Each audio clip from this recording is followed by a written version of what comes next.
இன்னைக்குப்பா வெண்டைக்காயை வச்சுதான்ப்பா ரொம்ப டேஸ்டான டிஃப்ரெண்டான ஹெல்தியான ரெசிபி செஞ்சு காட்டுறேன்ப்பா. வெண்டைக்காய் எப்போயும் போல பண்ணாம அம்மா பண்ற மாதிரி செஞ்சீங்கன்னா ரொம்ப நல்லா இருக்கும்ப்பா. குழந்தைகளும் ரொம்ப விரும்பி சாப்பிடுவாங்க. வாங்க எப்படி செய்யலான்னு பார்ப்போம். இப்பப்பா கேஸ் ஆன் பண்ணியிருக்கேன். ஒரு இரும்பு கடாய் வச்சிருக்கேன். இரும்பு கடாய் கொஞ்சம் சூடாகட்டும். கடாய் சூடாயிருச்சு. ஒரு ஸ்பூன் எண்ணெய் ஊற்றிக்கிடுவோம். வெண்டைக்காவை நல்லா கழுவிட்டுப்பா. ஒரு 1/4 கிலோ வெண்டைக்காய் வாங்கியிருக்கேன். நீங்கள் இப்படி கட் பண்ணி வச்சுக்கோங்க. 1/4 கிலோ வெண்டைக்காவை நான் இப்படி சின்னது இப்படி இந்த அளவுக்கு கட் பண்ணி வச்சுருக்கேன்ப்பா. எண்ணெய் நல்லா காஞ்சிருச்சு. இப்போ கட் பண்ண வெண்டைக்காவை நம்ம இதில் போட்டுக்கலாம். இப்போ வெண்டைக்காவை நம்ம கடாயில் போட்டுக்கோம்ப்பா. இதை ஒரு கிண்டிடுவோம். கடாய் நல்லா சூடாக இருக்குது. இப்போ நம்ம கேஸ் ஸ்லோ பண்ணிடுவோம். மீடியத்தில் வச்சுருவோம். இந்த வெண்டைக்காயில் விழுவிழுப்பு தன்மை இருக்கும். அந்த விழுவிழுப்பு தன்மை போகிற அளவுக்கு நம்ம இதை கொஞ்சம் வதக்கிக்கிடுவோம். வெண்டைக்காயில் உள்ள அந்த பசைகள் நம்மளுக்கு போகணும். இல்லாட்டா விழுவிழுப்பு தன்மை இருக்கும், நல்லா இருக்காது. இந்த விழுவிழுப்பு தன்மை போகிற அளவுக்கு கொஞ்சம் நம்ம ஸ்லோவில் வச்சு நம்ம வதக்கிக்கிடுவோம். இப்போ வெண்டைக்காய் கொஞ்சம் வேகிற மட்டும் நம்ம தேவையான மசாலா ரெடி பண்ணி கொண்டு வரேன். பச்சை மிளகாப்பா மிக்சி ஜாரில் போட்டுக்குருவோம். பல் பூண்டுப்பா, இது ஒரு சின்ன பீஸாக இருக்கிறதுனால ஒரு 6 பூண்டு போட்டுக்குருவோம். 6 பல் பூண்டு போட்டுக்குருவோம். ஒரு பிடி நிலக்கடலை பருப்புப்பா, தோலை எடுத்துருக்கேன். தோலை எடுத்துட்டு இதையும் போட்டுக்குருவோம்.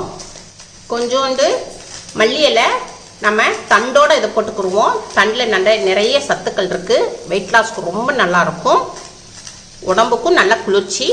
இதை உங்களுக்கு மிக்சியில் ஒரு அடி அடித்து கொண்டு வரேன். இப்போப்பா நல்லா வெண்டைக்காயில் நல்லா அந்த விழுவிழுப்பு தன்மை போயிருச்சு. இப்போ நம்ம தேவையான அளவு உப்பு போட்டுக்குவோம். ஒரு 1/4 டீஸ்பூன் மிளகாப்பொடி போட்டுக்குருவோம். கொஞ்சோண்டு பெருங்காய பொடி போட்டுக்குருவோம். இப்போ நம்ம நிலக்கடலை பருப்பு, கொத்தமல்லி இலை, பச்சை மிளகா, வெள்ளைப்பூடு இதை நம்ம மிக்சியில் அடிச்சுட்டு வந்திருக்கோம். இதையும் இதில் போட்டுக்குருவோம். பரப்பரன்னு அரைச்சிருக்கேன்ப்பா. தண்ணி எதுவும் ஊற்றக்கூடாது. தண்ணி ஊற்றாமல் கொத்தமல்லி இலையில் இருந்த தண்ணியிலே அடிச்சிருக்கோம். இதை இதில் போட்டுக்குருவோம். ரொம்ப டேஸ்ட்டாக இருக்கும்ப்பா.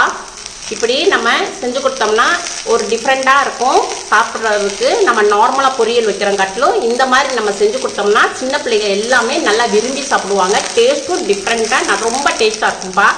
இது சீரகம்ப்பா. சீரகத்தை நல்லா வறுத்து நான் பொடி பண்ணி வச்சுருக்கேன்.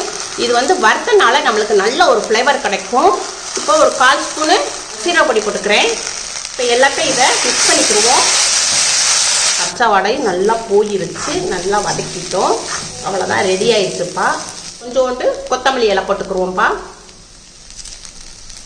டயட்டில் இருக்கிறவங்க, வெயிட் லாஸில் இருக்கிறவங்க இந்த மாதிரி நீங்கள் செஞ்சு சாப்பிடுங்க. வெயிட் லாஸ்க்கு ரொம்ப ஹெல்ப் பண்ணும்ப்பா. அவ்வளோதான்ப்பா, ரெடி ஆயிடுச்சு. இப்போ கேஸ் ஆஃப் பண்ணிடுவோம். இதை ஒரு பிளேட்டில் மாற்றிக்கிடுவோம்.